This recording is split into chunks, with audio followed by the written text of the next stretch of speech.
அனைவருக்கும் வணக்கம். ஏ- 7ஆம் வகுப்பு 2வது பருவத்துல 2வது இயல் நம்ம இன்னைக்கு பார்க்க போறோம். டாபிக் இன்பத் தமிழ் கல்வி. இதுல கல்வியின் சிறப்பு தான் இருக்கும் இந்த இயல் முழுவதும். கவிதை பேழை, உரைநடை, விரிவானம் மூணுமே கல்விதான். கல்வியோட முக்கியத்துவம் சிறப்பு பத்தி தான் பாடல் இருக்கும். இதுல ஃபர்ஸ்ட் நமக்கு இன்பத் தமிழ் கல்வியில பாரதிதாசன் எழுதின ஒரு பாடல் கொடுத்திருக்காங்க. ஃபர்ஸ்ட் நூல்வெளியில பாரதிதாசனை பத்தி பார்ப்போம். கவிஞர், இதழாளர், தமிழாசிரியர் என பன்முக ஆற்றல் கொண்டவர். கதை, கட்டுரை, நாடகம், இது பாரதிதாசன் பத்தி எல்லாருக்குமே தெரியும். அவருடைய அந்த பிசிராந்தையார் என்ற நூல் சாகித்ய அகாடமி விருது பெற்றது. அவர் எழுதிய பிற நூல்கள் பாண்டியன் பரிசு, அழகின் சிரிப்பு, இசை அமுது, இருண்ட வீடு, குடும்ப விளக்கு, கண்ணகி புரட்சி காப்பியம் இதெல்லாம் தெரிஞ்சுக்கணும். அடுத்தது இது பாரதிதாசன் கவிதைகள் எனும் தொகுப்பிலிருந்து தமிழ் பேரு என்ற தலைப்புல இடம்பெற்ற பாடல் நம்ம இப்ப பார்க்க போறது. இன்பத் தமிழ் கல்வி இந்த டாபிக். இதுல ஒரு கவிதை எழுதுறதுக்காக அவர் எப்படி எல்லாத்தையும் அழைக்கிறார் அப்படிங்கிறதுதான் இதுல கொடுத்திருக்குது. வானம், ஓடை, காடு, தென்றல், மயில் எல்லா இயற்கை பொருள்களையும் கவிஞருக்கே இயற்கையை தான் அவங்க வர்ணிப்பாங்க இல்லையா, அதை எல்லாத்தையும் அவர் கூப்பிடுறாரு. அத பத்திதான் இந்த பாடல்ல இருக்கு. இப்ப இந்த பாடலை ஒரு தடவை எல்லாம் பார்த்துக்கோங்க. சொல்லும் பொருளும். கவிதையோட பாடலோட பொருளை பார்ப்போம். கவிதை எழுத ஏடு ஒன்று எடுத்தேன், என்னை கவிதையாக எழுது என்று வானம் கூறியது. அடுத்தது நீரோடை, தாமரை மலர்கள் எல்லாம் கூறியது. காடு, வயல்கள் எல்லாத்தையும் எல்லாம் கவிதையில் இடம்பெறணும் கூறுது. ஆடும் மயில், பெண்கள் எல்லாம் என்னை கவிதையாக எழுதுங்கன்னு சொல்லி கூப்பிட்டுதுன்னு சொல்றாரு. இது சோலையில் குளிர்ந்த தென்றல் வந்தது, மயில் வந்தது, அன்னம் வந்தது, எல்லாம் என்னை பற்றி கவிதை எழுதுங்கன்னு சொல்லுது அப்படின்ற மாதிரி இந்த பாடல்ல சொல்லியிருப்பாரு. இது மாணிக்கம் போல் ஒளி வீசி மாலையில் மேற்கு திசையில் மறைகின்ற கதிரவனும் என்னை பற்றி கவிதை எழுதுங்கன்னு சொல்லுது. அடுத்து வேல் ஏந்திய வீரர்கள் மலை போன்ற எங்களது தோள்களின் அழகினை கவிதையாக எழுதுங்கள் என்று சொல்வதாக கவிதையில் கூறியுள்ளார். இது எல்லாத்தையும் முடிச்சுட்டு கடைசி பாடல என்ன சொல்றார்? துன்பத்தில் கிடக்கும் என் தமிழ்நாட்டு மக்கள் அறியாமையில் தூங்கி கிடக்கிறார்கள். எதனால அந்த அறியாமை வந்தது? கல்வி இல்லை. இப்ப தமிழ் கல்வியை கற்றவர்கள் அந்த துன்பத்தை நீங்கி இன்பத்தை அடைவார்கள். அதனால அந்த நிலை ஏற்படணும்னா அனைவரும் கல்வி கற்க வேண்டும். அப்பதான் நமக்கு ஒரு வீரம் வரும், துன்பம் நீங்கும் அப்படிங்கிற பொருள்ல இந்த கவிதை இருக்கு.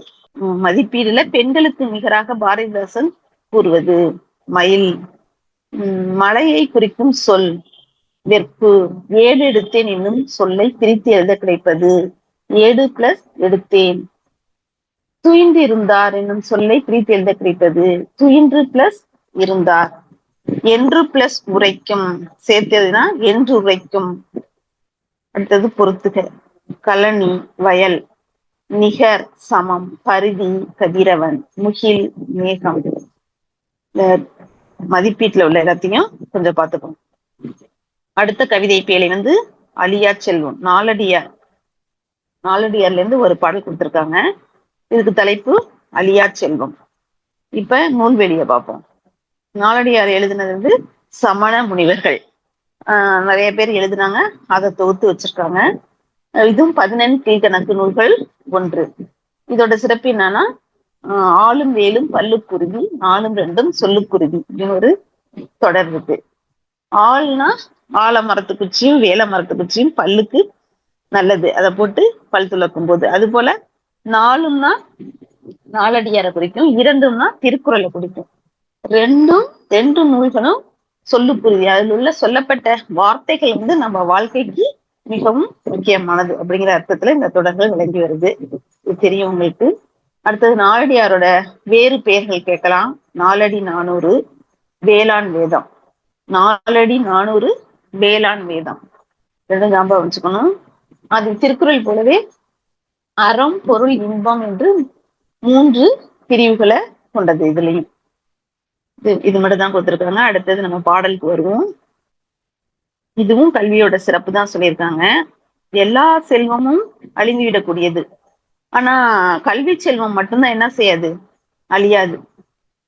அததான் சொல்லியிருக்காங்க. இது வந்து வைப்புலி கொட்படா வாய்த்தீயிற் கேடில்லை மிக்க சிறப்பின் அரசன் செறி வவ்வார் எச்சம் என ஒருவன் மக்கட்கு செய்வன இச்சை மற்று அல்ல பிற.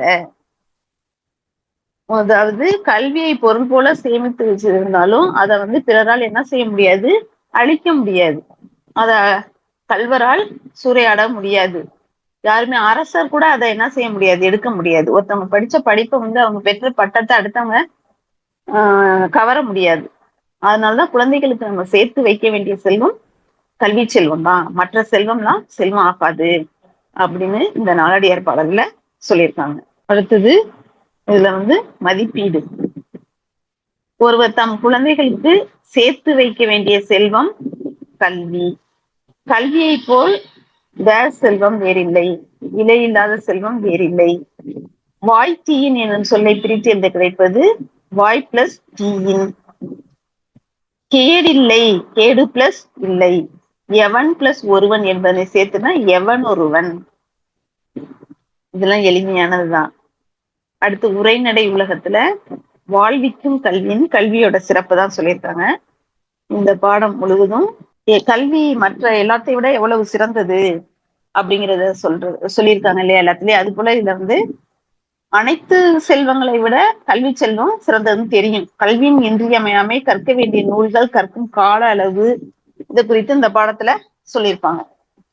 இப்ப மனிதன் மற்ற எல்லா விலங்கை விட மனிதன் தனித்தன்மை வாய்ந்த விலங்கு. ஆறறிவு உடையவன், பகுத்தறிவு உடையவன் எல்லாம் தெரியும் நமக்கு. இப்ப ஒரு இதுல என்ன ஃபர்ஸ்ட் பரவாயில்ல இருக்குன்னா, வாழை மரம் இருக்குன்னா அது பிற்காலத்துல வாழைக்கன்று நடும்போதே அது வளர்ந்து வாழை இலை, வாழைப்பூ, வாழைப்பழம் எல்லாம் தரும்னு தெரியும். ஒரு பசுமாடு இருக்குன்னா அது கன்று போடுன்னா அது பிற்காலத்துல வளர்ந்து பால் தரும்னு தெரியும். அதே போல மனிதன் வளர்ந்து அவன் வந்து கலெக்டர் ஆவானா, ஆசிரியர் ஆவானா, மருத்துவர் ஆவானா, இல்ல தொழிலாளி ஆவானா, இல்ல முதலாளி ஆவானா, என்ன ஆகுவான்றது தெரியாது. அதாவது எதிர்காலங்கிறது நிர்ணயிக்க முடியாது, மனிதனுக்கு மட்டும்தான். அததான் இதுல சொல்லியிருக்காங்க. மகாத்மா காந்தி பிறந்தப்ப அவங்க தாயார் வந்து ஒரு ஆண் குழந்தை பிறந்ததுன்னு தான் சொன்னாங்க. இவர் தான் மகாத்மா காந்தி எனக்கு பிறந்திருக்காரு அப்படின்னு நான் சொன்னாங்க. அவர் தான் அவங்களுக்கு எல்லாம் சுதந்திரம் வாங்கி தர போறாரு அப்படின்னு அவங்க சொல்லல. அடுத்த பரவாயில்ல காலம் அறிதல். காலம் அறிதல்னா காலம் வந்து ரொம்ப முக்கியமானது. எப்படி கல்வி போலவோ போயிட்டுனா அந்த காலம் திரும்ப வராது. ஒரு மாணவன் பரீட்சைக்கு படிக்கல, 2 நாள் பரீட்சைக்கு கடனா எனக்கு கொடுன்னு அடுத்த மாணவன்கிட்ட போய் கேட்க முடியாது. கேட்டுட்டு திரும்பி 2 நாள்ல நான் படிச்சுட்டு உன்னோட 2 நாளை தந்துடுறேன்னு சொல்ல முடியாது இல்லையா. இப்ப காலத்தின் முக்கியத்துவத்தை காலமறிதல் கல்விங்கிற 2 அதிகாரத்துல திருவள்ளுவர் எழுதியிருக்காரு. இப்ப காலத்தின் சிறப்பு இந்த பேராகிராஃப்ல கொடுத்திருக்காங்க. அடுத்தது அழியா செல்வம். கல்வி வந்து எதையுமே அழியாதுன்னு இந்த முதல் 2 பாடல்கள்ல பார்த்தது போல இதுல என்ன சொல்லியிருக்காங்கன்னா, ஒரு கட்டடம் இருக்குன்னா அந்த கட்டடம் வந்து கல்வி வந்து அழியா செல்வம் அப்படின்னு எப்படி சொல்றாங்க. மற்ற செல்வங்கள் எல்லாம் அழிஞ்சிரும். இப்போ ஒரு ஆலமரம் இருந்தது, ஒரு 10-15 வருஷம் கழிச்சு திரும்பி வந்து பார்த்தா அது புயல்ல விழுந்துட்டு அப்படின்னு சொல்லுவாங்க. ஒரு கட்டடம் இருந்தது எங்க அப்படின்னு ஒரு 15-20 வருஷம் கழிச்சு வந்து பார்த்தா அந்த கட்டடமும் மழைக்காட்டுல இடிஞ்சு போயிருக்கலாம்.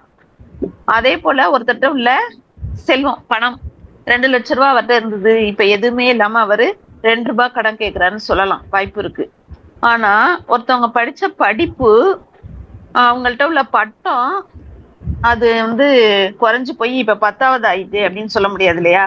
அவங்க படிச்ச அந்த படிப்பு பட்டம்ங்கிறது அவங்களோடதான் இருக்கும், அது வந்து அழிஞ்சு போகாது. அததான் இதுல சொல்லியிருக்காங்க.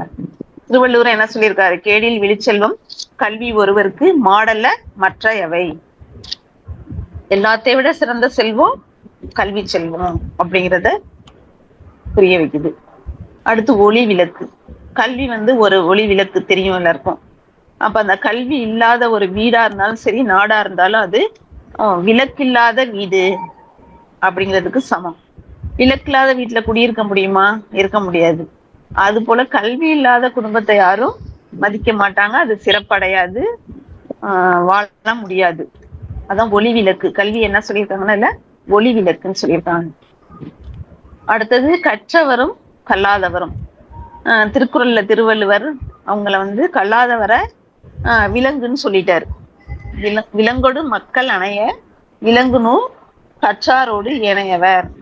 மற்றவங்களோட ஒப்பிடும்போது கல்லாதவர்கள் வந்து விலங்குக்கு சமமானவர்னு சொல்லிட்டாரு. அததான் அடுத்த பேராகிராஃப்ல சொல்லியிருக்காங்க. மாடு ஒண்ணு இருக்குன்னா அது வந்து தெருவுல போகும்போது என்ன செய்யும்? தானா போயிட்டே இருக்கும். நம்ம வீட்டு வளர்ப்பு மாடு, நம்ம வீடு அதுக்கு தெரியாது. நம்ம தான் அதை என்ன செய்யணும்? அடிச்சு ஓட்டி கதவை திறந்து உள்ள இழுத்துட்டு வருவோம், அல்லது புல்லு வைக்கல் எல்லாத்தையும் கொடுத்து கொண்டுட்டு வருவோம்.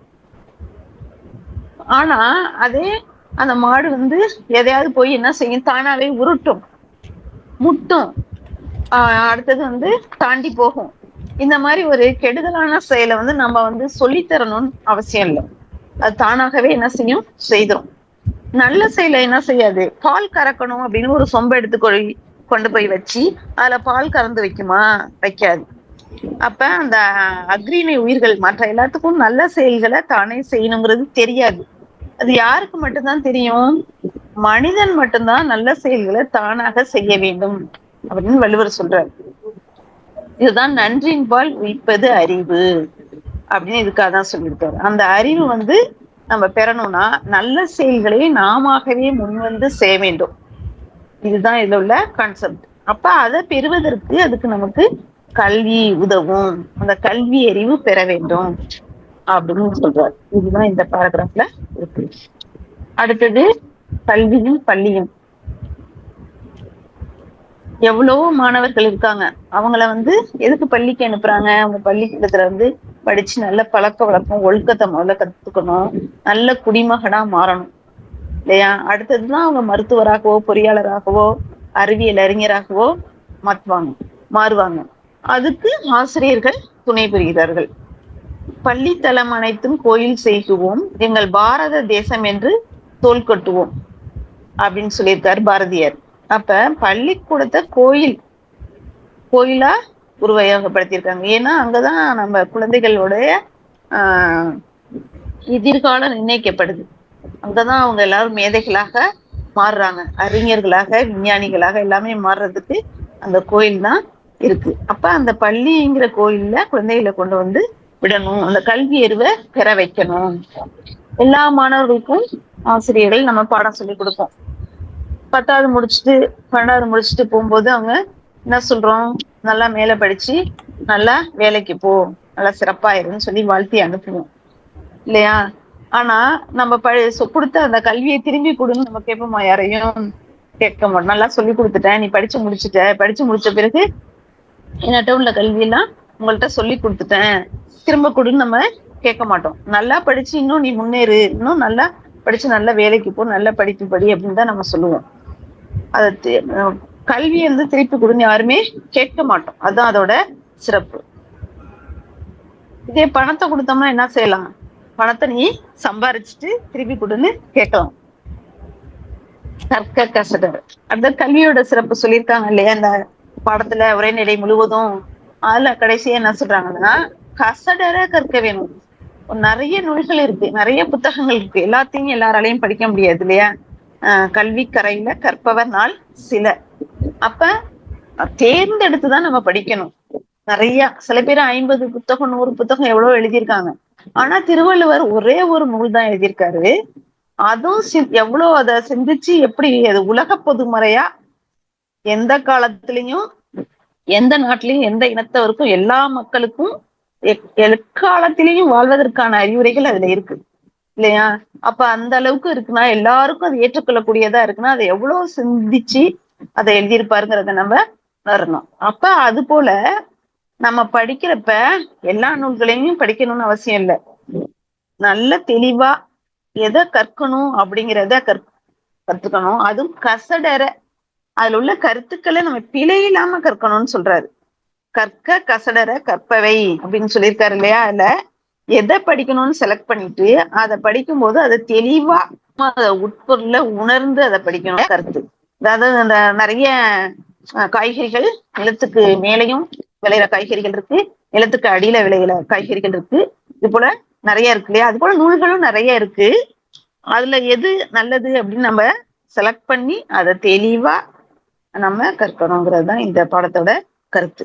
கற்க கசடர் என்ற தலைப்புல. இப்ப இதை எழுதினிய ஆசிரியர் பெயர் நூல்வெளியில இருக்கு. திருக்குறளார் வி முனிசாமிங்கிற ஆசிரியர் தான் இதை எழுதினார், இந்த உரைநடைய. இவர் வள்ளுவர் உள்ளம், வள்ளுவர் காட்டிய வழி, திருக்குறளில் நகைச்சுவை பல நூல்கள் எழுதியிருக்காரு. உலக பொதுமறை திருக்குறள் உரை விளக்கம் என்னும் இவரது நூல் பெரும் புகழ் பெற்றது. இக்கட்டுரை சிந்தனை களஞ்சியம் எனும் இவரது நூலிலிருந்து தொகுத்து தரப்பட்டுள்ளது. அடுத்தது மதிப்பீடு. காலத்தின் அருமையை கூறும் திருக்குறள் அதிகாரம் காலம் அறிதல். கல்வி இல்லாத நாடு விளக்கில்லாத வீடு. பள்ளி தலம் அனைத்தும் கோயில் செய்குவோம் என்று பாடியவர் பாரதியார். உயர்வடைவோம் என்னும் சொல்லை பிரித்து எழுத கிடைப்பது உயர்வு பிளஸ் அடைவோம். இவை எல்லாம் என்பதனை சேர்த்தெழுத கிடைக்கும் சொல் இவை பிளஸ் எல்லாம். இவை எல்லாம். அடுத்து விரிவானங்கிற அந்த கதையில பள்ளி மறுதிறப்புங்கிற தலைப்புல கல்வியின் சிறப்பை குறிக்கிற மாதிரி ஒரு கதை இருக்கு. அதாவது என்னன்னா, அந்த கதையில ஒரு சிறுவன் ஸ்கூல் முடிஞ்சதும் வேலைக்கு போறான். சின்னதா இருக்குது. வேலைக்கு போய் சம்பாதிக்கிறது. மதிவானன்கிற பையன், கவின் அப்படின்னு 2 ஸ்டூடெண்ட்ஸ் உரையாடல் பண்ற மாதிரி இருக்கும். இதுல எக்ஸாம் முடிச்சு கோடை விடுமுறைக்கு வெளியூர் போயிட்டு அங்க என்ன செய்யறான், அந்த திருப்பூர் போயிட்டு அந்த பனியன் கம்பெனில வேலைக்கு போற மாதிரி அங்க போய் சேர்ந்துட்டோம். அப்ப அங்க போயிட்டு தான் அவனுக்கு டெய்லி பணம் கொடுக்குறாங்க இல்லையா, அதை பார்த்துதான் அவனுக்கு ஆசை வந்துருது. சரி, இதை வீட்டுக்கு அனுப்புனா அப்பா வச்சுப்பாரு, அவளை படின்னு கூட சொல்ல மாட்டாரு அப்படின்னு நினைக்கிறான். இருந்தாலும் அவனுக்கு நம்ம போயிட்டு ஸ்கூல் திறந்ததும் ஸ்கூலுக்கு போகணுமே, நம்ம படிச்சு ஒரு இன்ஜினியர் ஆகணும், டாக்டர் ஆகணும், வெளிநாட்டுக்கு போகணும் அப்படிலாம் நினைச்சோமே அப்படின்ற கனவும் அவன் மனசுக்குள்ள இருக்கு. இருந்தாலும் சம்பளம் டெய்லி கிடைக்குது அப்படிங்கிறதுனால அந்த வேலைக்கு போயிட்டு இருக்கான். நம்ம இதோட படிப்பை முடிச்சுக்கலாமா, வேலைக்கு போலாமா, இல்ல படிக்கணுமா அப்படிங்கிற ஒரு குழப்பத்துல அவன் இருக்கும்போது ஒரு நாள் அந்த பஸ் ஸ்டாண்ட்ல நிக்கும் போது ஒரு வயசானவர் அந்த நல்லூர் அப்படிங்கிற ஊருக்கு போறதுக்காக இந்த பஸ் நல்லூர் போகுமாப்பா அப்படின்னு 2 பசங்கள்கிட்ட கேக்குறாரு. அந்த பசங்க 2 பேரும் எனக்கு தெரியாது, யாருக்கு தெரியும் அப்படின்னு சொல்றாங்க. அத அந்த பையன் மதிவாணன் கவனிக்கிறான். கவனிச்ச உடனே என்னப்பா அவர் அந்த பெரியவர்கிட்ட போய் அவன் சொல்றான், அந்த பஸ் நல்லூர் போகாதுங்க, நீங்க இருங்க, நல்லூர் பஸ் வந்ததும் நான் உங்களுக்கு சொல்றேன் அப்படின்னு. அப்ப இதை கேட்டுட்டு இருந்ததும் அவனுக்கு இந்த பசங்க இப்படி சொன்னதும் அவருக்கு படிக்க தெரியாதனால தானே இப்படி அவமானப்படுத்துற மாதிரி சொல்றாங்க, ஏன் உங்களுக்கு படிக்க தெரியாதா அப்படின்னு அந்த வயசானவரை பார்த்து அவங்க கேட்டதும் இவனுக்கு அப்பதான் புத்தி வருது. நம்ம இந்த மாதிரி படிக்கல அப்படின்னாக்கா இந்த போலதான் அவமானப்படணும், இனிமே நம்ம ஸ்கூலுக்கு போயிட்டு ஸ்கூல்ல சேர்ந்து படிப்போம் அப்படிங்கிற இந்த நிகழ்ச்சியை பார்த்ததும் அவன் மனசு மாறணும். அதான் இந்த கதையில உள்ளது. இந்த கதையோட நூல்வெளி கீழே இருக்கு பாருங்க. சுப்ர பாரதி மணியன்கிறவர் இதை எழுதியிருக்காரு. இந்த குழந்தை தொழிலாளர் முறை ஒழிப்பு, இயற்கை வளங்களை பாதுகாத்தல் அப்படிங்கிறத வலியுறுத்தி நிறைய இவர் சிறுகதை, புதினம், கட்டுரை எல்லாம் எழுதியிருக்காரு. இலக்கிய இதழையும் நடத்தி வர்றாரு. பின்னல், வேட்டை, தண்ணீர் முத்தம், புத்துமன், கதை சொல்லும் கலை போன்ற பல நூல்களை இவர் எழுதியிருக்காரு. நூல்வெளியில அவரை பத்தி இது மாதிரிலாம் கொடுத்திருக்காங்க. அடுத்தது கற்கண்டு இலக்கணம். இதுல இந்த இயல் 2ல ஓரெழுத்து ஒரு மொழி, பகுபதம், பகாபதம் 2 டாபிக் கொடுத்திருக்காங்க. ஓரெழுத்து ஒரு மொழினா அதுல 42 சொற்கள் இருக்கு. நன்னூல்கிற இலக்கண நூல்ல எழுதியவர் பவணந்தி முனிவர். அந்த ரெட்ல இருக்கு பாருங்க, அதை ஞாபகம் வச்சுக்கோங்க. அதுலதான் அவர் 42 சொற்கள் சொல்லியிருக்காரு. அந்த 42ஐயும் நம்ம மனப்பாடம் பண்ணிதான் ஆகணும். அதுல ஏதாவது ஒரு சொல் கொடுத்துட்டு அதுக்கு பொருள் 4 கொடுத்து இது என்ன பொருள்னு கேட்கலாம். அதனால அது ஈஸியா நம்ம ஞாபகம் வச்சுக்கலாம். அந்த 42ஐயும் மனப்பாடம் பண்ணிடணும், வேற வழி இல்ல இருக்கு. அது எப்படின்னா, அந்த காங்காச்சா வரிசைப்படி நீ எழுதி அப்படி மனப்பாடம் பண்ணினீங்கன்னா கொஞ்சம் ஈஸியா இருக்கும். அடுத்தது பகுப்பதம், பகாபதம். இப்ப சொல்லுனா அந்த சொல்லுக்கு மொழி, கிளவி, பதம் அப்படின்னு வேறு பெயர்கள் இருக்குன்னு நம்ம பார்த்திருக்கோம். இப்ப அந்த பதம் சொல்லோட ஒரு சொல் தான் பதம். அந்த பதம் 2 வகை இருக்கு, பகுபதம், பகாபதம். பகுபதம்னா அந்த சொல்ல பொருளுடையதா பிரிக்க முடிஞ்சா அது பகுபதம். அந்த சொல்ல பிரிக்க முடியலன்னா அது பகாபதம். இப்ப இதுல வந்து பகுபதத்தின் வகைகளும் பகாபதத்தின் வகைகளும் கொடுத்திருப்பாங்க. ஃபர்ஸ்ட் முதல்ல வந்து பகுபதம் கொடுத்திருக்காங்க. வேலன் படித்தான், அதை பாருங்க. இப்ப வேலன் அப்படிங்கும்போது அத வேல் பிளஸ் அன்னு பிரிக்கலாம். படித்தான் படி பிளஸ் இத்து பிளஸ் ஆண். இதை பிரிக்கும் போது ஃபர்ஸ்ட் பொருளுடையதா இருக்கணும். வேல் இதுல படி இருக்கு பாருங்க. அந்த ஃபர்ஸ்ட் உள்ள சொல் மட்டும் பகுதி அத வந்து பொருளுடையதா இருக்கணும். அப்பதான் அது பிரிக்கிறது பொருத்தமா இருக்கும். அது வந்து கட்டளை பொருளில் தான் இருக்கும். பெரும்பான்மையா அது வந்து கட்டளை பொருள் தான் இருக்கும். இன்னும் அந்த புணர்ச்சி விதி இந்த பிரித்தல் வந்து 9th நல்ல விளக்கமா இருக்கும். இப்ப இந்த பகுபதத்தின் உறுப்புகள் ஃபர்ஸ்ட் தெரிஞ்சுட்டு அப்புறம் வந்து பிரிப்போம். 6 இருக்கு. பகுதி, விகுதி, இடைநிலை, சந்தி, சாரியை, விகாரம். இந்த 6ம் பகுபதத்தின் உறுப்புகள்.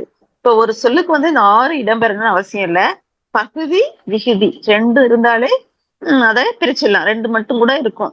இடைநிலையும் இருக்கும். இந்த 6ல எதுவும் இருக்கும் இல்லாமலும் வரும். இப்ப முதல்ல இருக்கிறது வந்து பகுதி. இது வந்து அதோட பொருளை தர வேண்டியது இதுதான். அது வந்து பொருளுடையதா இருக்குன்னு சொல்லுமா, அது என்ன செயலுங்கிற பொருளை தரும். அதுதான் அது வந்து கட்டளையா தான் இருக்கும் பெரும்பான்மையா. அடுத்து உள்ளது இறுதியில இருக்கிறது விகுதின்னு பேரு. அது வந்து திணை, பால், எண், இடம் இதெல்லாம் விளக்கும். என்ன திணை, என்ன பால், என்ன ஒருமையா பெண்மையா இதெல்லாம் அது காட்டும். அந்த விகுதி வந்து திணை, பால், எண், இடம் காட்டுமான்னு கூட கொஸ்டின் கேட்கலாம். காட்டும் அப்படின்னு நம்ம அது தெரிஞ்சுக்கணும். அடுத்தது பகுதிக்கும் விகுதிக்கும் இடையில வந்து இடைநிலை இருக்கும். அது வந்து காலத்தை காட்டும் அல்லது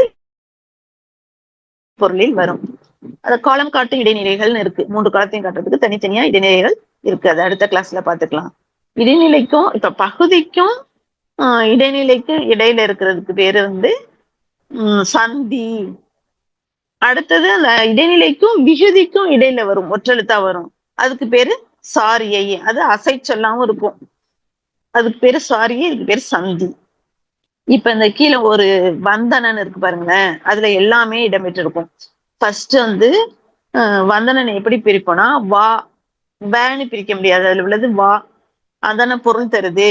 அடுத்தது இத்து. இத்து வந்து இந்தா மாறி இருக்கு.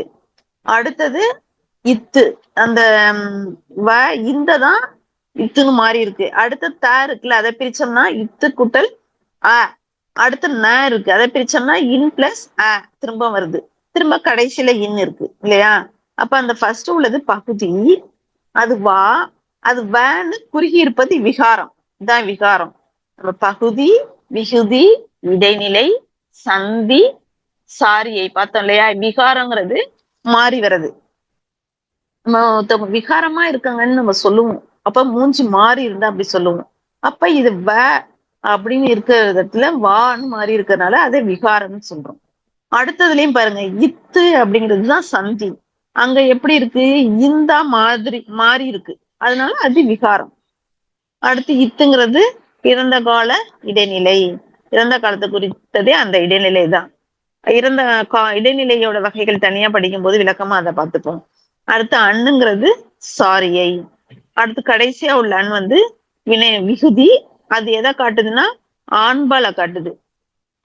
வந்தனன் அப்படின்னு ஆண்பால காட்டுறதுனால அது ஆண்பால் வினைமுற்று விகுதி. அங்க வந்து செயல் முடிஞ்சதை காட்டுறதுனால அது வினைமுற்று விகுதி. அதே வந்தனல் அப்படின்னு இருந்துச்சுன்னா, அல்லுன்னு இருந்ததுன்னா அது பெண்பால் வினைமுற்று விகுதி அப்படின்னு வரும். அப்ப அந்த விகுதியை வச்சுதான் அது வந்து என்ன பால், என்ன இடம், என்ன எண் அப்படிங்கிறத தெரிஞ்சுப்போம். இப்ப இதுல வந்து பகுபதம் இதை பிரிச்சதை பார்த்தோமா? அத்தையே பெயர் பகுபதம், வினை பகுபதம்னு 2 இருக்கு. முதல்ல என்ன சொன்னோம், பதம். பதம் வந்து 2ஆ பிரிச்சா பகுபதம், பகாபதம். அடுத்தது அந்த பகுபதத்தை 2ஆ பிரிக்கும் போது பெயர் பகுபதம், வினை பகுபதம். இப்ப மேல பார்த்த மாதிரி அது பெயர் சொல். வேலன்கிறது பெயர் சொல், அது பெயர் பகுபதம். அடுத்ததுல இருக்கிறது படித்தான், அது வினை சொல், அது வினை பகுபதம். இப்ப இந்த பெயர் பகுபதத்திலேயே 6 இருக்கு பாருங்க. ஏன்னா அந்த பெயர் சொல் வந்து 6 வகைப்படும் இல்லையா? அந்த பொருள், இடம், காலம், சினை, பண்பு, தொழில். அந்த பெயர் சொல் 6 இருக்கிறதுனால அது 6லயும் அந்த பகுபதம் வரும். அந்த ஃபர்ஸ்ட் வந்து பொருள் பெயர் பகுபதம். பொன்னன், பொன் பிளஸ் அன், பொன்னை உடையவன், அதனால பொன்னன். அந்த பொண்ணுங்கிறது பொருளை குறிக்கிறதுனால அது பொருள் பகுபதம். அடுத்தது வந்து இடம், நாடன், நாடு பிளஸ் அன். இப்ப நாடுங்கிறது இடத்தை குறிக்குது இல்லையா, அதனால அது இடத்தை குறிக்கிறதுனால இடப்பெயர் பகுபதம். அடுத்து மூணாவது உள்ளது காலத்தை குறிக்கணும். சித்திரையான், சித்திரை பிளஸ் அன், ஆண். இப்ப சித்திரை பிளஸ் ஆண் பிரிக்கும்போது சித்திரைங்கிறது என்ன, காலத்தை குறிக்கிற சொல், மாதத்தை குறிக்குது இல்லையா, அதனால இது காலத்தை குறிக்கிறதுனால கால பெயர் பகுபதம். அடுத்தது சினை பெயர் பகுபதம் வரணும். கண்ணன், கண் பிளஸ் அன், கண்ணுங்கிறது உறுப்பு, உறுப்பு தான் சினை பெயரா வரும். இப்ப இது சினை பெயர் பகுபதம். அடுத்து பண்பை குறிச்சா அது பண்பு பெயர் பகுபதம். இனியன், இனிமையான சொல் பேசுபவன், இனிமை பிளஸ் அன், இது பண்பு பெயர் பகுபதம் இனியங்கிறது. தொழில் பெயர் பகுபதம். உழவன், உழவு கூட்டல் அன், உழவன். உழவுங்கிறது தொழிலை குறிக்குது, அதனால இது தொழில் பெயர் பகுபதம். இப்ப ஆறும் அந்த பெயர் பகுபதம், பெயர் பகுபதம், இணை பகுபதம் ரெண்டு வகை இருக்கு. அந்த பெயர் பகுபதத்துலதான் நம்ம இந்த ஆறும் பாக்குறோம். என்னென்ன, பொருள், இடம், காலம், சினை, பண்பு, தொழில். இந்த 6 வகையா இத பிரிக்கலாம். 6 வகை பெயர் பகுபதம் இருக்கு. இப்ப அதே போல வினை பகுபதம் அடுத்ததுக்கு வருவோம். இது பகுபதமா அமைற வினை சொல் வினை பகுபதம் தெரியும். உண்கின்றான், உன் பிளஸ் இன்று பிளஸ் ஆண், அதாவது வினை சொல்லா இருக்கும் இது எல்லாமே. அது பெயர் சொல்லா இருக்கிற மாதிரி இது வினை சொல்லா இருக்கிறது வினை பகுபதம் கண்டுபிடிச்சிடலாம். பகுபத உறுப்புகள் தான் பகுதி, விகுதி, இடைநிலை, சந்தி, சாரியை, விகாரம். அடுத்தது பகாபதம். பகானா பிரிக்க முடியாத, பகுயன் பகாயன் கணக்குல படிக்கிறோம்ல, அது போல இதுல வந்து பிரிக்க முடியாத சொற்கள் வந்து பகாபதம். மரம், கழனி, உன், எழுது, இந்த சொற்களை பார்த்தோம்னா பிரிக்க முடியாது. பிரிச்சா அது வந்து பகுதி விகுதி பொருள் தராது. எப்படி பிரிக்க முடியும், மர அப்படின்னு வராது இல்லையா, அதனால இது வந்து பிரிக்க முடியாத சொற்கள்ங்கிறதுனால பகாபதம். இப்ப அதுல வந்து பெயர், வினை, பெயர் பகாபதம், வினை பகாபதம், இடை பகாபதம், உரி பகாபதம்னு 4 வகை சொற்கள் பகாபதத்திலையும் இருக்கு. இப்ப ஃபர்ஸ்ட் நம்ம பாக்குறது பெயர் பகாபதம். பெயர் சொல்லா இருக்கணும், அது பிரிக்க முடியாத சொல்லா இருக்கணும், அவ்வளவுதான். இப்ப நிலம், நீர், நெருப்பு, காற்று இதெல்லாம் வந்து பெயர் சொற்கள், அதை பிரிக்க முடியல, அதனால அது பெயர் பகாபதம். இப்ப நட, வா, படி, வாழ் இதெல்லாம் வினை சொற்கள், இதை பிரிக்க முடியாது, அதனால இது வினை பகாபதங்கள். அடுத்தது இடைச்சொற்கள். மண், கொல், தில், போல், இது இடைச்சொற்கள், இதை பிரிக்க முடியல, அதனால இடை பகாபதம். அதே போல உரி பகாபதம். உரு, தவ, நனி, களி, இந்த சொற்கள்லாம் உரி சொற்கள். இப்ப இந்த உரி சொற்களை பிரிக்க முடியல, அதனால இதெல்லாம் உரி பகாபதம். அப்ப பகாபதத்திலையும் 4 வகை இருக்கு. பெயர் பகாபதம், வினை பகாபதம், இடை பகாபதம், உரி பகாபதம். இப்ப எல்லாமே அந்த பேர்லயே இருக்கு பாருங்க. பெயர் சொல்லா இருக்கணும், பிரிக்க முடியாம இருக்கணும். வினை சொல்லா இருக்கணும், பிரிக்க முடியாதது. இடை சொல்லா இருக்கிறது, பிரிக்க முடியாதது.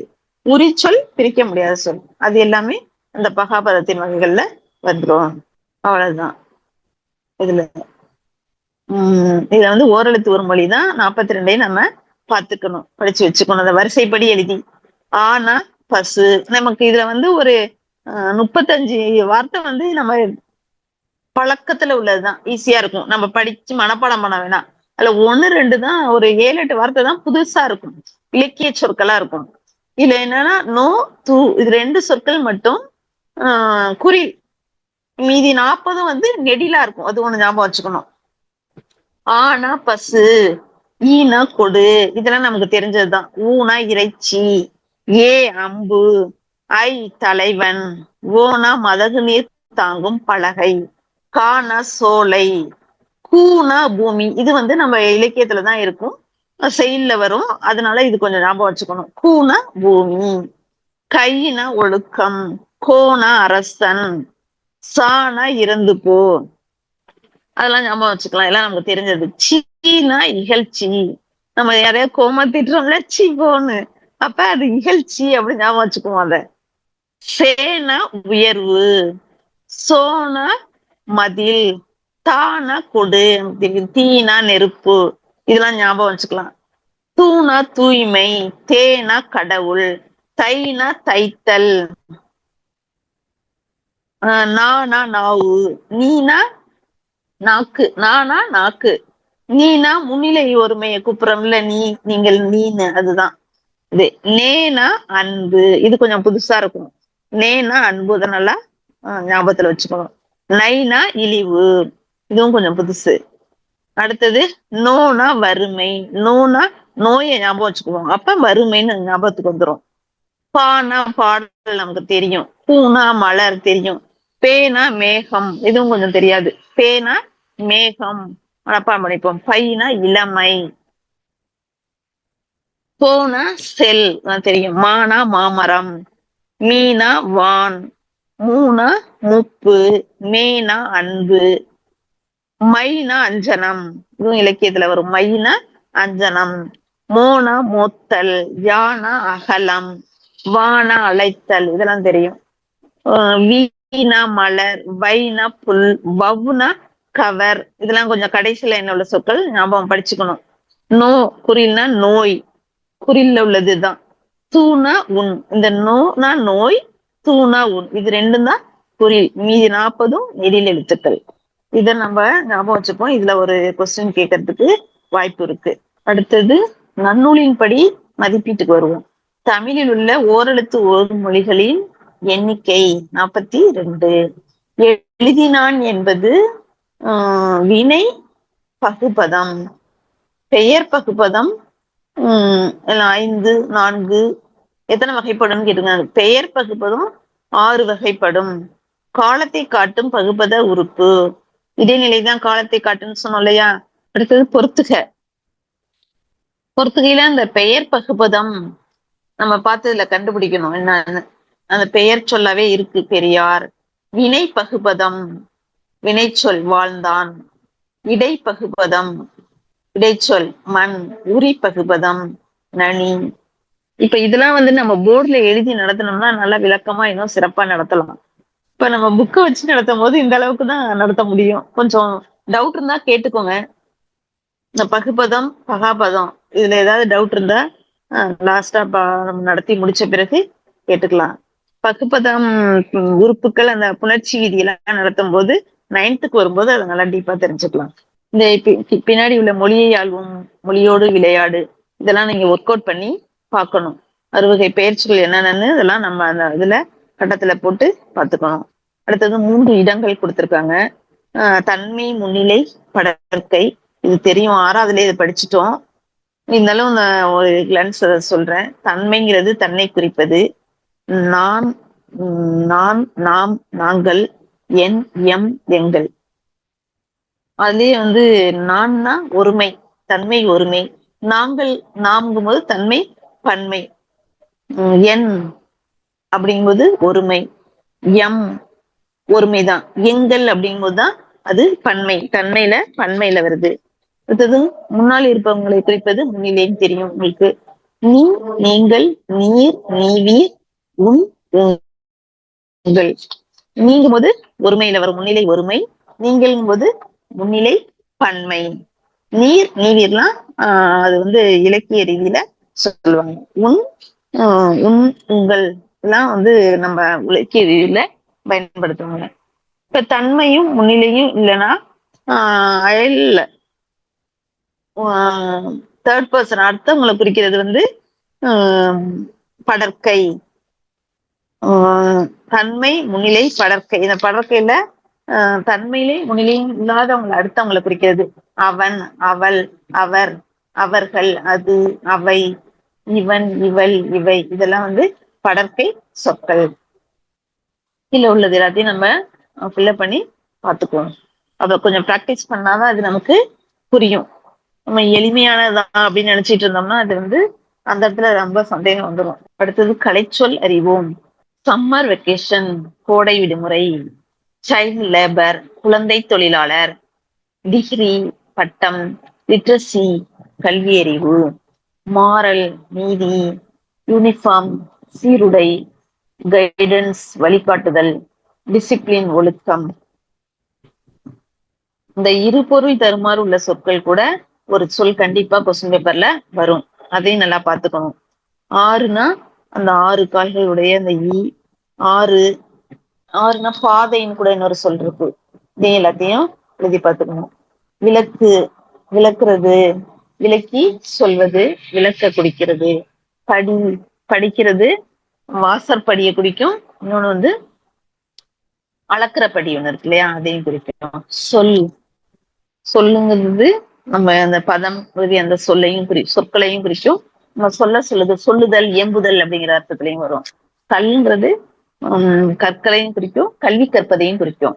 மாலை மாலை நேரத்தை குறிக்கும், கழுத்துல போடுற மாலையையும் குறிக்கும்.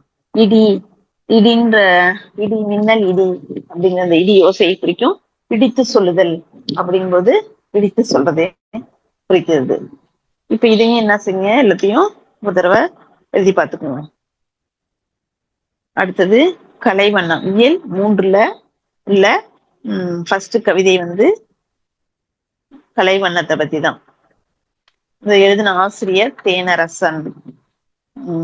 இவர் வந்து வானம்பாடி, குயில், தென்றல் போன்ற இதழ்களில் கவிதைகளை எழுதியவர்.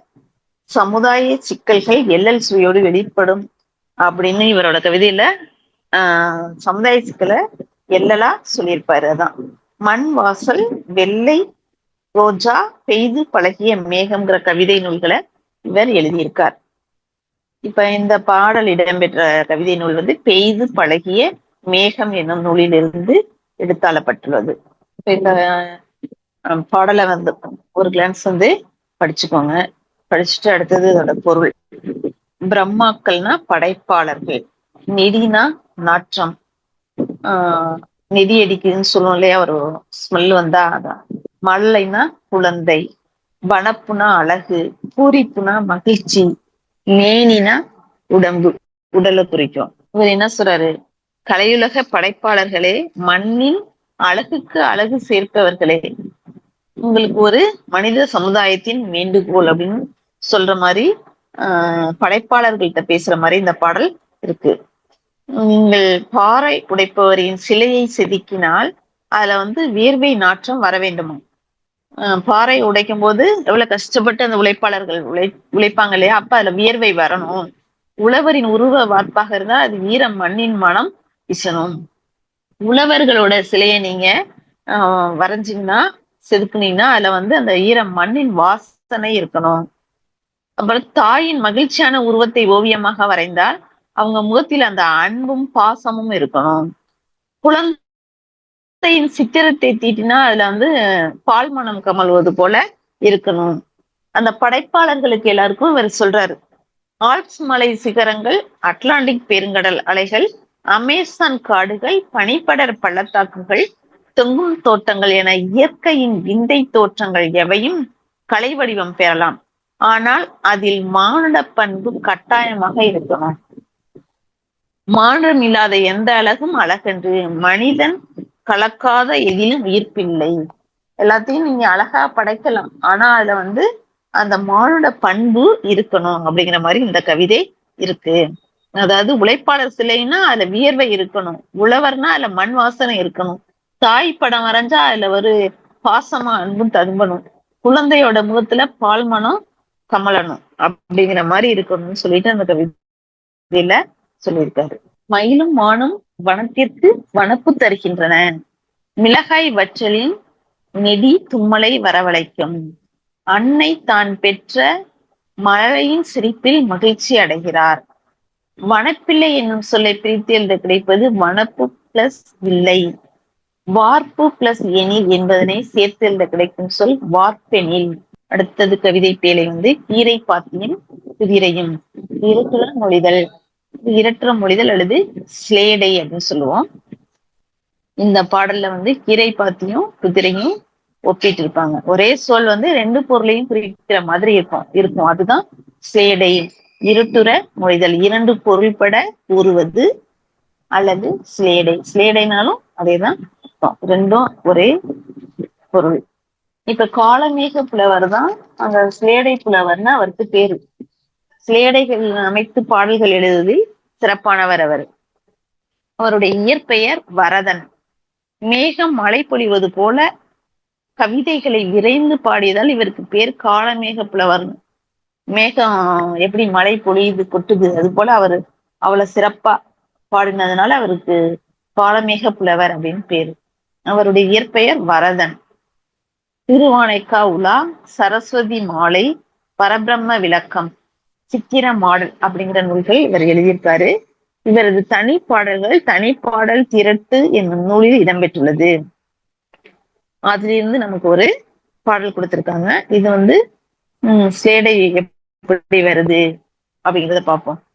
வன் கீரை, வளமான கீரை, கட்டி அடிக்கையால், கால் மாறி பாய்கையால், வெட்டி மறிக்கின்ற மேன்மையால், முட்ட போய் மாற திரும்புகையால், வன்கீரை பாத்தியுடன் ஏற பரியாகுமே. அதாவது கீரை பாத்தி, கீரை விளைஞ்சிருக்கு இல்லையா, அந்த பாத்தி கட்டியிருப்பாங்கல்ல, அதுவும் குதிரையும் எப்படி உண்மைப்படுத்திருக்காருங்க அதை பாக்குறோம். கட்டி அடிக்கையால்னா மண் கட்டிகளை அடித்து தூளாக்குவ. கீரை பாத்தி இது பண்ணும்போது கட்டியெல்லாம் இந்த சேருலாம் உழவு தொழில் செய்யறதுக்கு முன்னாடி அந்த வயல்ல அந்த பாத்திய வந்து என்ன செய்வாங்க, பதப்படுத்துறாங்கல்ல, அந்த மண் கட்டியெல்லாம் அடிச்சு தூளாக்கி சரி பண்ணி வச்சுதானே அப்புறம் விதை போடுவோம். அதுதான் குதிரைக்கு வந்து வண்டிகளில் கட்டி அடிச்சுதான் ஓட்டுவோம். அடுத்தது மண்ணை வெட்டி தடுத்து பாத்திகளாக்கி வைத்திருப்பார். அதை என்ன செய்வாங்க, பாத்தி பாத்தியா மண்ணை வரப்பு மாதிரி கட்டி சின்ன சின்ன பாத்தியா கட்டி வச்சிருப்பாங்க. அது போல குதிரைக்கு எப்படி பொருந்தும்னா, கால் மாறி மாறி பாய்ந்து எதிரிகளை மறித்து தாக்கும் குதிரை, வெட்டி மறிக்கின்ற மேன்மையால். அடுத்தது முட்ட போய் மாற திரும்புகையால், வன்கீரை பாத்தியுடன் ஏற பரியாகுமே. வாய்க்கால்ல மாறி மாறி தண்ணி பாய்ச்சுவாங்க, இது கீரை பாத்திக்கு பொருந்தும். கடை நீர் வந்து கடைமடையில் சென்று மாத்தி விடுவாங்க. ஒரு பாத்திக்கு போன பிறகு அதை மாத்தி மாத்தி அடைச்சிட்டு அடுத்த பக்கம் திறந்து விடுவாங்க பாத்திக்கு போகும்போது. இப்போ குதிரைக்கு அது எப்படி பொருந்தும்னா, போக வேண்டிய இடம் போகும்போது அதை மாறி மாறி அடிச்சு ஓட்டி போய் சேர வேண்டிய இடத்துக்கு கொண்டு போய் சேர்ப்போம். இதான் ரெண்டுக்கும் பொருந்துற மாதிரி இந்த பாடல்ல சொல்லப்பட்டிருக்கு. வன்கீரைனா வளமான கீரை சொல்லும் பொருளுங்க. முட்ட போய்னா முழுதாக சென்று, மறித்தல்னா தடுத்தல். மண்ணை வெட்டி தடுத்து பாத்தி கட்டுறது, இதுல எதிரிகளை தடுத்து தாக்குதல். பரின்னா குதிரை, கால்னா வாய்க்கால், குதிரையின் கால், ரெண்டுக்கும் பொருள்படும். அது மதிப்பீடுல ஏற பரியாகுமே என்னும் தொடரில் பரி என்பதன் பொருள் குதிரை. இது நிறைய தடவை நம்ம பரிய பார்த்திருக்கோம். பொருந்தாத ஓசை உடைய சொல் திரும்புகையில். வன்கீரை என்னும் சொல்லை பிரித்து எழுத கிடைப்பது வன்மை பிளஸ் கீரை. கட்டி அடித்தல், சேர்த்தல்னா கட்டி அடித்தல். அடுத்தது உரைநடை உலகத்துல பேசும் ஓவியங்கள் தலைப்பு. ஓவியம் கண்காட்சிக்கு போற மாதிரி. இப்ப ஆயக்கலைகள் 64 இருந்தாலும் அதுல வந்து ஓவியக்கலை வந்து எல்லாருக்கும் பிடிக்கும், கண்ணையும் கருத்தையும் கவரும். இப்ப வந்து ஒரு பேசுறது எழுதுறது இதெல்லாம் எல்லாராலையும் கேட்க முடியாது, படிக்க முடியாது. ஆனா ஓவியத்தை எல்லாரும் பார்த்து புரிஞ்சுப்பாங்க, அதை ரசிப்பாங்க, தெரிஞ்சுக்கலாம், புரிய வச்சிடலாம் எல்லாராலையும். அதனாலதான் ஓவியத்தை நுண்கலைகளில் முதன்மையான ஒன்றாக சொல்லியிருக்காங்க. இப்ப இதுல இருந்து கண்ணன் மணி அப்படின்னு 2 பேரும் வந்து ஒரு அரசு பொருட்காட்சிக்கு போறாங்க. போற மாதிரியும் அங்க அரங்கத்துல எல்லாம் எல்லா விதமான ஓவியம் கண்காட்சி வச்சிருக்காங்க. அதை பார்த்து 2 பேரும் உரையாடுற மாதிரி, அது தெரிஞ்சுக்கிற மாதிரி இந்த படத்துல இருக்கும். ஃபர்ஸ்ட் வந்து எல்லாமே அதுங்களே பேசுற மாதிரி, அந்த ஓவியமே வந்து சொல்வது போல இந்த படம் அமைஞ்சிருக்கும். ஒரு பொத்தான அமுக்குறாங்க, அது வந்து ஃபர்ஸ்ட் குகை ஓவியம் வருது. அந்த குகை ஓவியம் வந்து அதை பத்தியே அது சொல்லுது. அதான் பழங்கால மனிதர்கள் தான் குகைகள்ல ஓவியம் வரைஞ்சாங்க, அங்கதான் ஃபர்ஸ்ட் ஓவியம் வரைய தொடங்க ஆரம்பிச்சாங்க. செய்தித்தாள்ல மற்றவர்கள் தெரிவிப்பதற்காக வரைஞ்சாங்க. வேட்டைக்கு செல்லுதல், நடனம் ஆடுதல், போர் செய்தல் இந்த காட்சியில தான் குகைகள்ல முதல்ல வரைஞ்சாங்க. அது அது மெயினா வந்து கோட்டோவியமாக இருக்கும். அததான் நம்ம பண்ணிக்கணும், அதை தெரிஞ்சுக்கணும். கோட்டோவியம், குகைகளில் வரைந்த ஓவியங்கள் ஃபர்ஸ்ட் எப்படி இருந்ததுன்னு கேட்பாங்க. கோட்டோவியமாக வரைஞ்சாங்க. மண் மற்றும் கல் துகள்களை கொண்டு அங்க வண்ணம் தீட்டினாங்க அப்படிங்கிறது பழங்கால மக்களின் வாழ்க்கை முறையில அதுல இருந்து நம்ம தெரிஞ்சுக்கலாம். அப்படின்னா அந்த குகை ஓவியமே வந்து சொல்வது போல இருக்கு. அதை பார்த்துட்டு அடுத்த அரங்குக்கு போறாங்க. அங்க வந்து சுவர் ஓவியம் இருக்கு. அதுல சுவர் ஓவியத்தோட சிறப்புகள் சொல்லியிருப்பாங்க. அதாவது வீடு, அரண்மனை இதுல எல்லாம் என்னன்னா மண்டபம், கோயில் இதுல எல்லாம் அந்த சுவர் ஓவியம் இருக்கும். அந்த புராணங்கள், இதிகாசங்கள் அதெல்லாம் வரைஞ்சிருப்பாங்க. கோயில்களில நிறைய சுவர் ஓவியங்கள் இருக்கும். இது வந்து சித்தனா வாசல் சுவர் ஓவியம் சிறப்பானது. அது எல்லாருக்கும் தெரியும். அந்த காலத்துல வந்து ஆற்று மணலோட சுண்ணாம்பை சேர்த்து சுவர் ஓவியம் வரைஞ்சாங்க. அடுத்தது தஞ்சை பெரிய கோயில் சுவர் ஓவியம் சிறப்பானது. அந்த கருவறை சுற்றுச்சுவர்ல மண்டபங்கள் எல்லா இடத்துலயும் இருக்கு. நாயன்மார்கள் ஒருவரான சுந்தரின் வாழ்க்கை வரலாறு அதுல வரைஞ்சிருக்காங்க. அதை நம்ம தெரிஞ்சுக்கணும். சித்தனாவாசல் ஓவியம், தஞ்சை பெரிய கோவில் ஓவியம், இது ரெண்டும் சுவர் ஓவியத்துல சிறப்பானதுன்றது இந்த பத்தியில கொடுத்திருக்கு. அடுத்தது வந்து துணி ஓவியத்துக்கு போறாங்க. துணி ஓவியம் அந்த அரங்குக்கு போகும்போது அந்த பொத்தான அமைக்கும் போது அது சொல்லுது அதை பத்தி.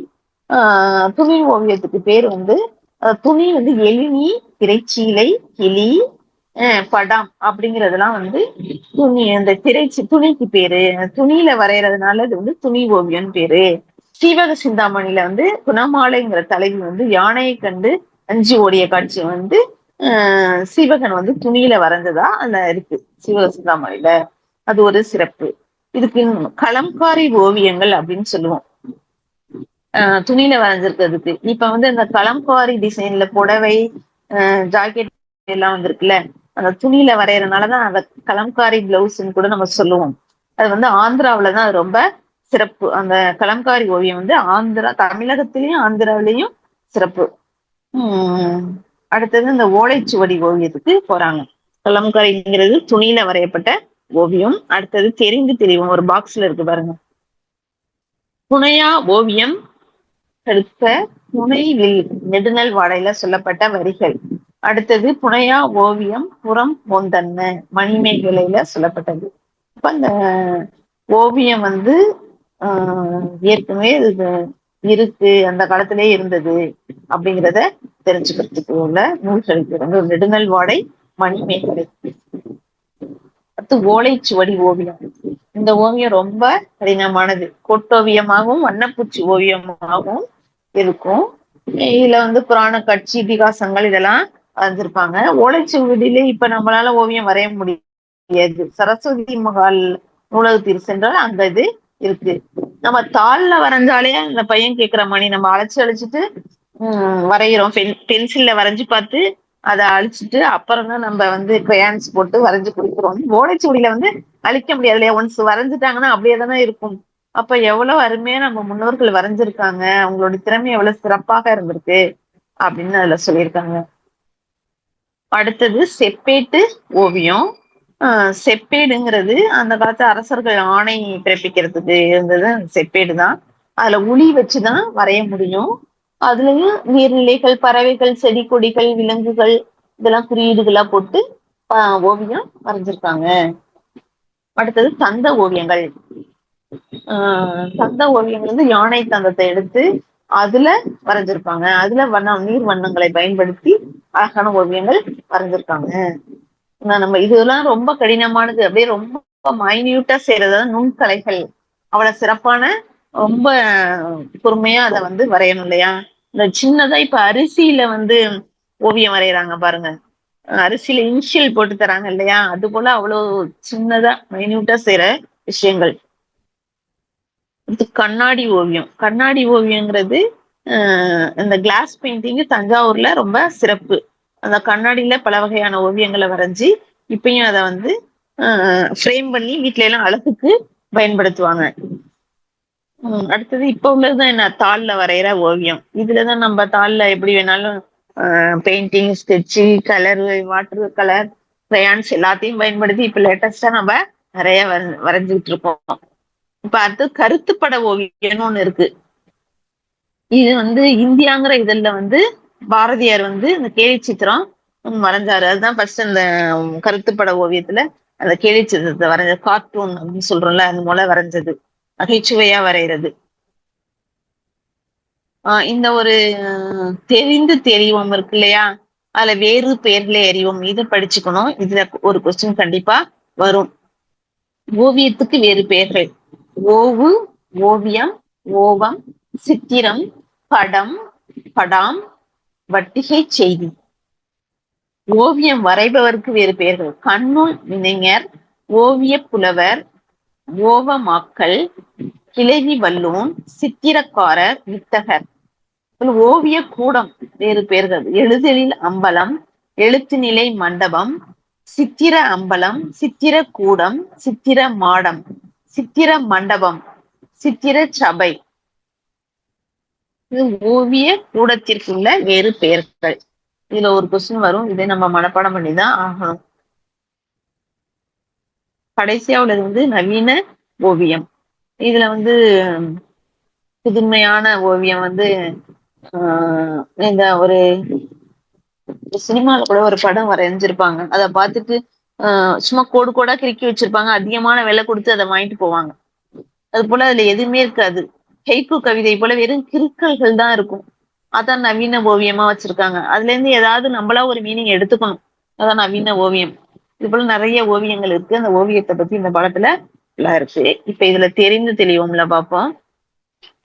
ஐரோப்பிய கலை நுணுக்கத்துடன் இந்திய கதை மரபுகளை இணைத்து ஓவியங்களில் புதுமைகளை புத்தியவர் ராஜா ரவிவர்மா. ஓவியனால ரவிவர்மா தான் ஞாபகம் வரும். இவரது ஓவிய முறைகள் பிற்காலத்தில் நாட்காட்டிகளில் அதிகம் பயன்படுத்தப்பட்டன. நாட்காட்டி ஓவியம் வரையும் முறையின் முன்னோடிகளுள் ஒருவராக கருதப்படுபவர் கொண்டைய ராஜு. நாட்காட்டி ஓவியங்களை பாசர் பெயிண்டிங் என்று அழைப்பர். நாட்காட்டி ஓவியங்களை பசார் பெயிண்டிங் அப்படின்னு அழைப்பர் அப்படின்றத இந்த ரெட்ல உள்ள 3 பேரை ஞாபகத்துல வச்சுப்போம்.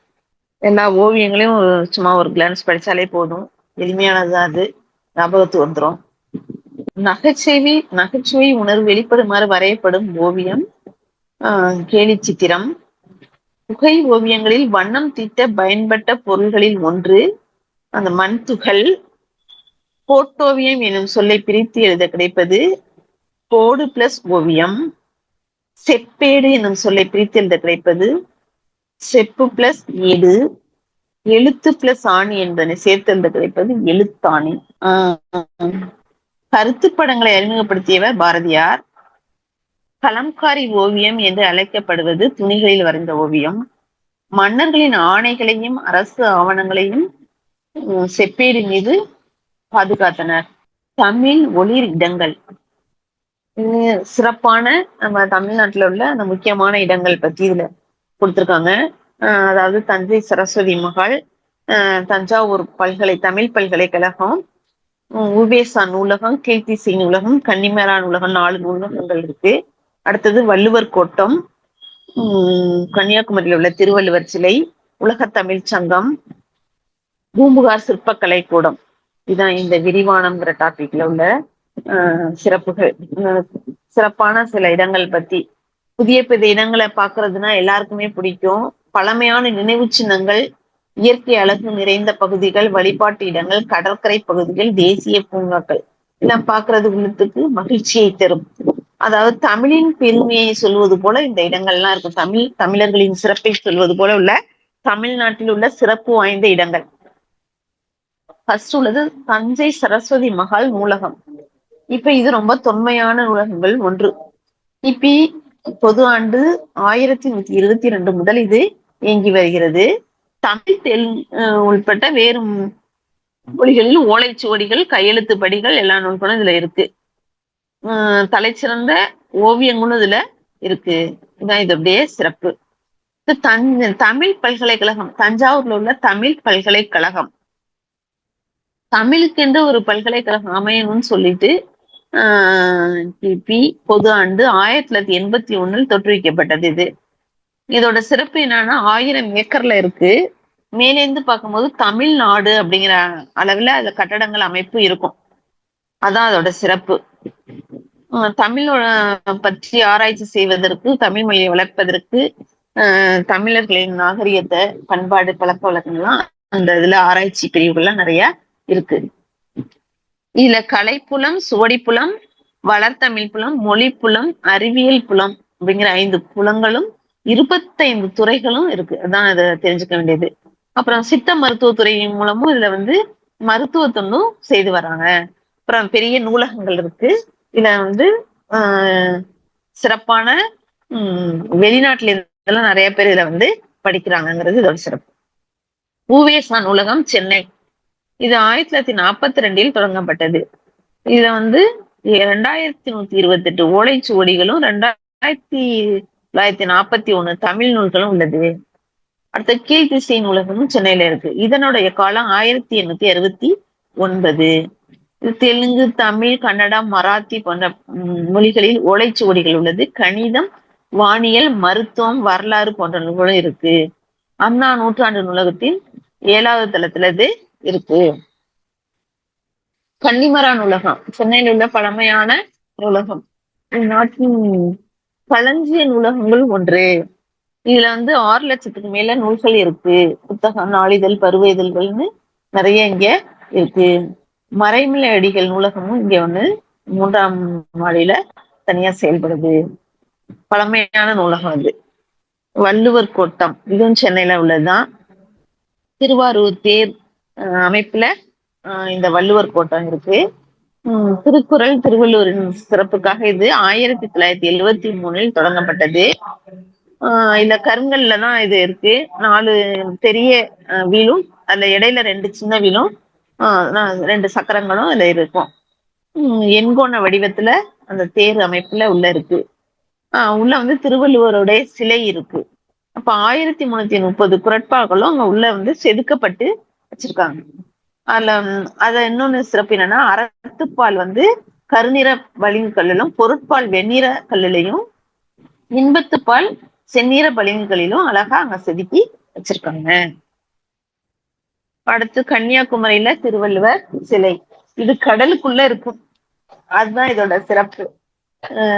இத வந்து 1990ஆம் ஆண்டுதான் தொடங்கி 2000 ஆண்டுதான் இதை முடிச்சாங்க. இந்த 133 அடி அதிகாரம் 133 இருக்குல்ல, அதனால அந்த 133 அடியில திருவள்ளுவர் சிலை வச்சிருக்காங்க. அடுத்தது அந்த பீடம் வந்து 38 அடி உயரத்துல இருக்கு. அறத்துப்பாலை உணர்த்துறது போல, பொருட்பாலும் இன்பத்துப்பாலும் சேர்த்து உணர்த்துறது போல 95 அடியில அதோட 2 சேர்ந்த உயரம் இருக்கு. உள்ள ஒரு மண்டபம் இருக்கு. அங்கேயும் 133 குறட்பாக்கள் தமிழிலும் ஆங்கிலத்திலும் அங்க உள்ள இதுல சிலைக்கு உள்ள மண்டபத்துல செதுக்கி வச்சிருக்காங்க. இன்னும் சுற்றுலா பயணிகள் வந்து நாள்தோறும் இதை பார்த்துட்டு போற இடமா சிறப்பா இருக்கு. உலக தமிழ் சங்கம்னு மதுரையில சங்கம் ஒண்ணு ஏற்படுத்தியிருக்காங்க. இது எங்க இருக்குன்னா மதுரை தல்லாகுளம் பகுதியில காந்திய அருங்காட்சியகத்துக்கு பக்கத்துல இருக்கு. இதுலயும் சும்மா 77,000 சதுர அடி பரப்பளவுல இது கட்டப்பட்டிருக்கு. ஏன்னா மதுரையில தான் உலக தமிழ் மாநாடு நடந்துச்சு இல்லையா, அதனால உலக தமிழ் சங்கத்தை அங்க தொடங்கியிருக்காங்க. இந்த கட்டடம் கட்டப்பட்டு கிபி பொது ஆண்டு 2016ஆம் ஆண்டு திறந்து வைக்கப்பட்டது. இல்ல பன்னாட்டு அளவிலான கருத்தரங்க கூடம், ஆய்வரங்கம், நூலகம், பார்வையாளர் அரங்கம் நிறைய உள்ள இருக்கு.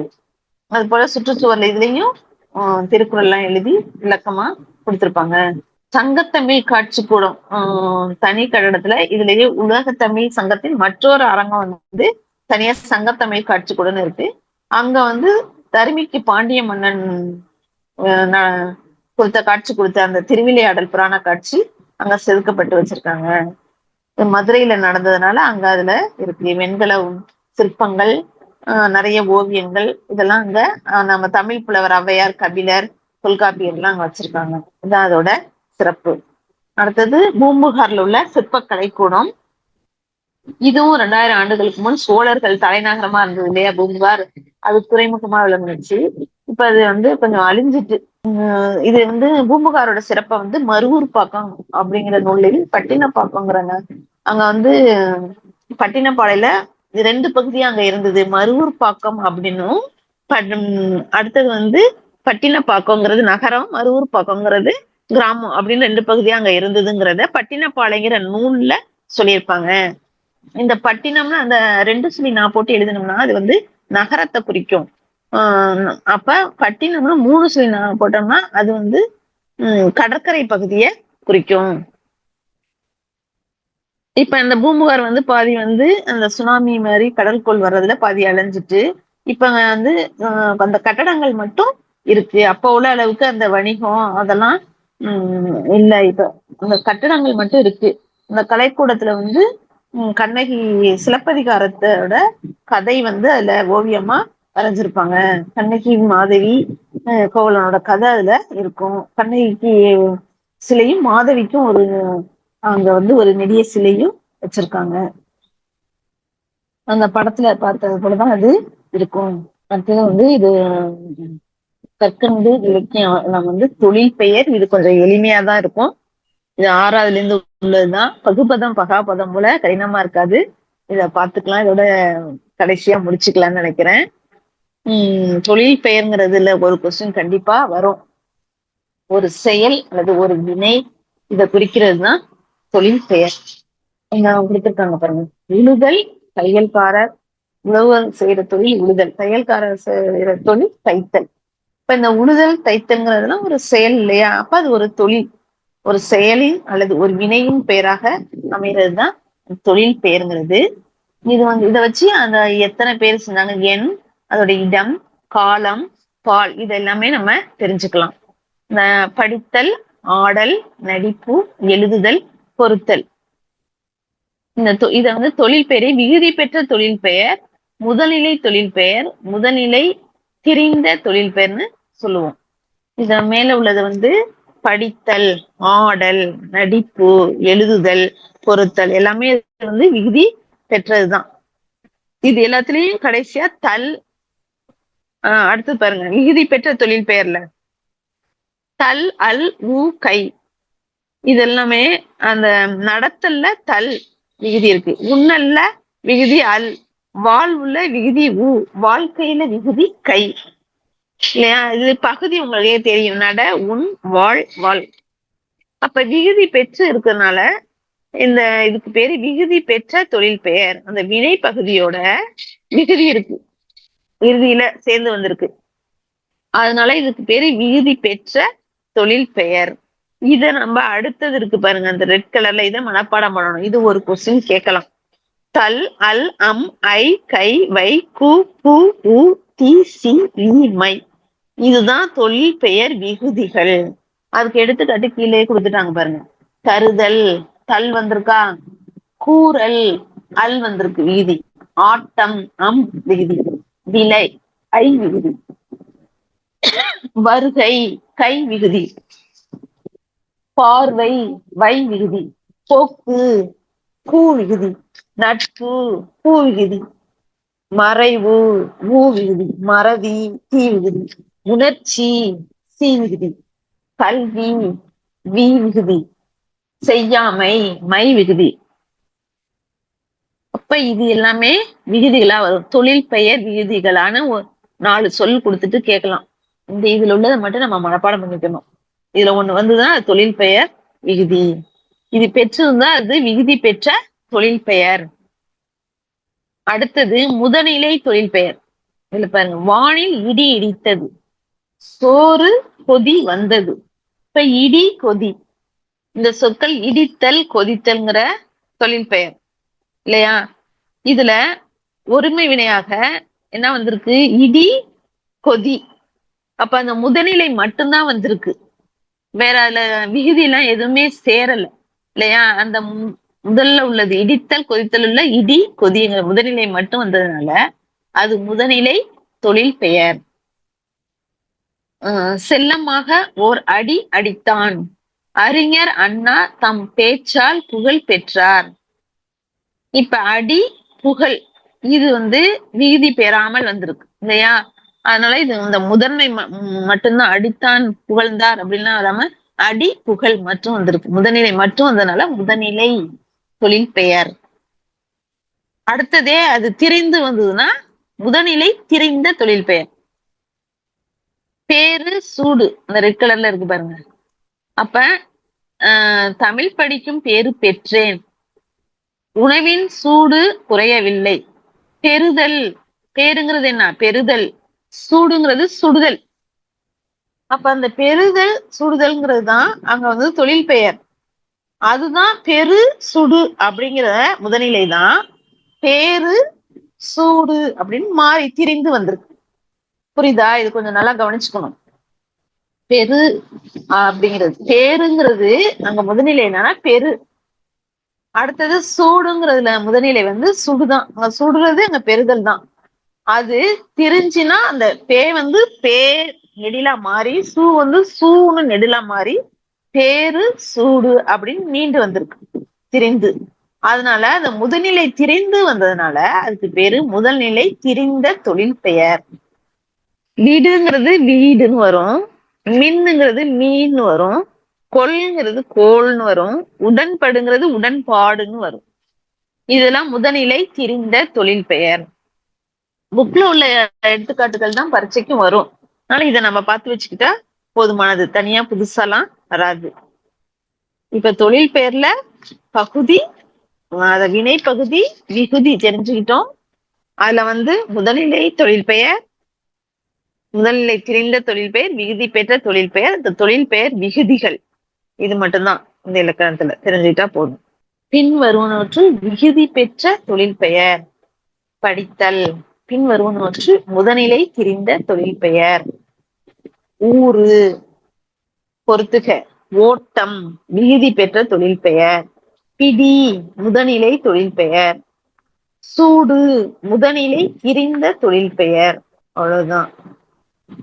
இந்த மொழி பயிற்சிலாம் அந்த ஓவியக்கலை, இசை, கட்டடக்கலை, வண்ணங்கள் இதை பத்தி தான் இருக்கு. அதெல்லாம் சேர்த்துக்கலாம். அடுத்தது வந்து ஐ சேர்த்து தொடரை மீண்டும் எழுதுகிறதுலாம் எளிமையானதான், எழுதிக்கலாம். அடுத்து கலைச்சொல் அறிவும் இருக்கு.